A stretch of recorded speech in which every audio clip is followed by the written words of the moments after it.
Alright, so today I'm going to be replacing the shell on my Nintendo Switch Joy-Cons.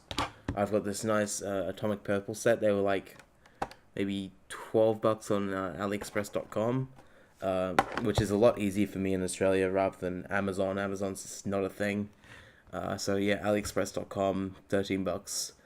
I'm pretty confident in my ability to do this today. I've had in the past a job as a phone tech repair person doing little micro repairs and stuff on iPhones and whatnot.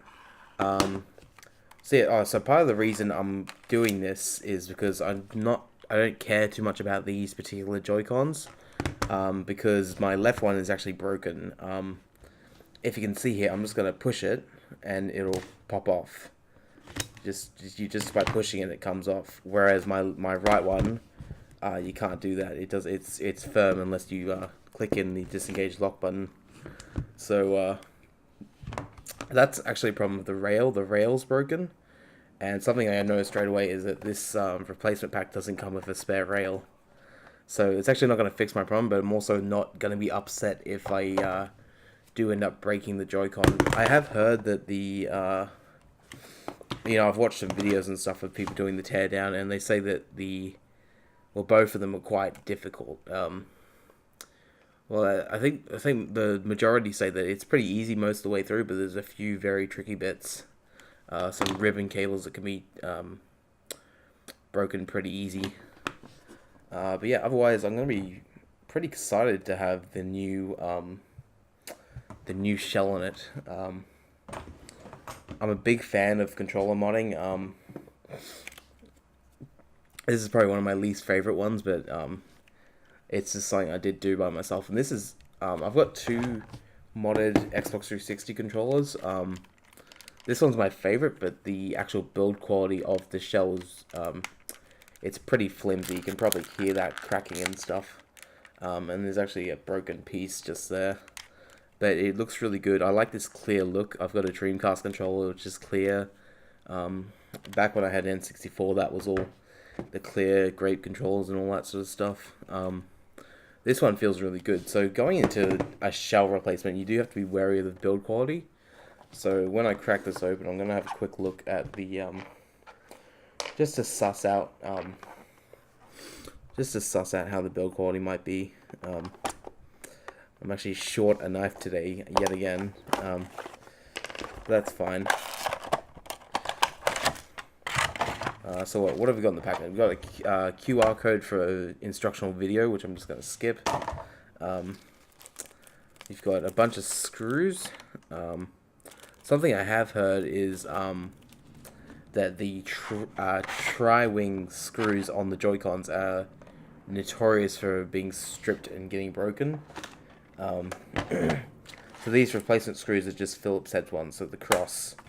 So hopefully they're more durable. I do have a tri-wing bit, and I need a small Phillips as well. But yeah, so I'm going to be giving that a go. So first we'll get to the rest of the so replacement tri-wing screws, which are actually Phillips screws.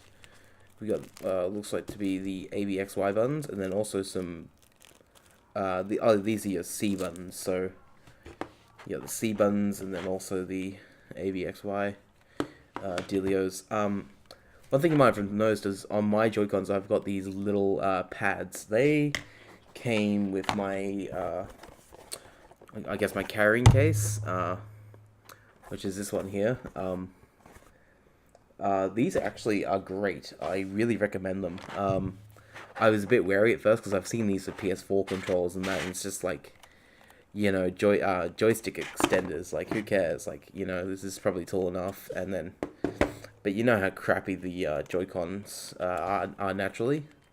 So first of all, they're concave, which I don't like particularly, and then second of all, they're actually very shallow. Like you bottom them out straight away. But with the extenders on there, it's actually much better, I believe. Inside the package, you've got, of course, the replacement shells, replacement buttons. You got the A, B, X, Y, and the C buttons, and then you've also got a set of these are Phillips head screws to replace the tri-wings. I've actually heard that the tri-wings inside the Joy-Cons at the moment are pretty finicky. Apparently they strip pretty easily and they're pretty tight in there. So I may end up replacing that. Something I did notice about the shell is it's actually a glossy finish on the outside, opposed to the matte on the regular controller. And also, you'll see this on the old N64 controllers and the Dreamcast and stuff. The see-through, especially the Game Boy as well, the see-through plastic is actually quite coarse on the outside. Just compare it to this is just very glossy. On the interior, however, it's matte, which is I would have preferred all the way around. So, yeah, it's just got this gloss finish on the outside, which I'm not a fan of. Also, my unit was actually scratched a little bit, so there's a scratch going all the way up here. It's pretty faint, but it's still definitely there. I'll try to get it on camera, just with the DSLR, like a still of it. But you know, whatever. That's fine. So yeah, this is off AliExpress, so like whatever. That's cool. So yeah, I'm gonna install them and just see what I think about them afterwards. At the moment, I wish it was matte, but that's not the world's biggest deal breaker for me.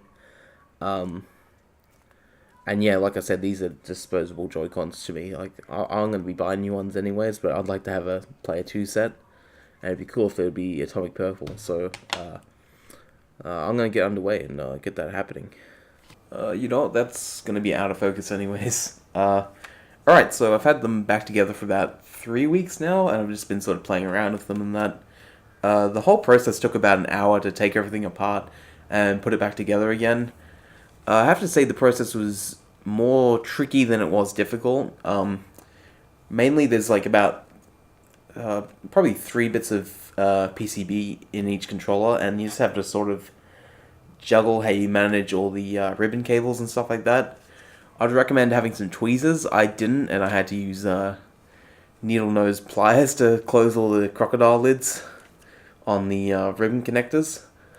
I'm sure there's a better word for that. There's probably an official term. I'll put a picture of what I'm talking about up on the screen. So yeah, it was just tricky just managing all the cables and stuff. I'd also recommend probably start with the left Joy-Con, and then move on to the right, because the right has more components in it. It's just, you sort of get the lay of the land of the left one, and then you can move on to the right one.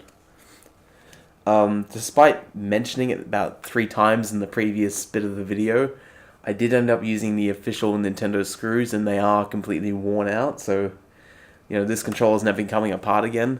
The reason I did that was I wanted it to be more legit. I wanted to have the darker screw color. The replacement Phillips was silver. I thought it'd look more legit if I had the dark screws, but I did end up wearing the screws out completely. As for the build quality, it's really tight. Like this is a good hard plastic. I wouldn't be worried about dropping it or scratching it or anything like that. I've had about 14 hours in Skyrim undocked, and I've played Mario Odyssey as well undocked. I found everything worked again. The amiibo, the motion controls, and all the rumble and stuff, that was all fine. Yeah, I'd have no problem. I'd even argue that the quality is even better than factory. Like just how nice the plastic is in hand, and the glossy finish is quite nice. I actually came to fall in love with how clear it is, and the Switch components are really nice to show off actually. Unlike the Xbox components, which is just like sort of an ugly green PCB and stuff like that. Yeah, really the hardest thing about this mod was choosing what color I wanted in the end. I think it's reasonable to assume that you could do this at home, or if you have a handy friend that can help you do it.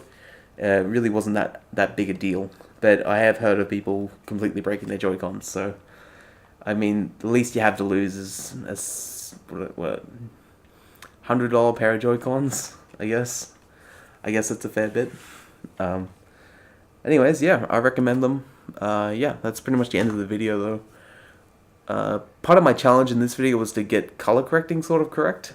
My past 4 videos have had really bad color correcting. Thus, like between scenes, the color would be vastly different. So I'm going to try to get a handle on that today. But yeah, I hope you've enjoyed this video. Subscribe if my channel. is interesting to you at all. See you guys later. Be careful. Did you see a dog out there?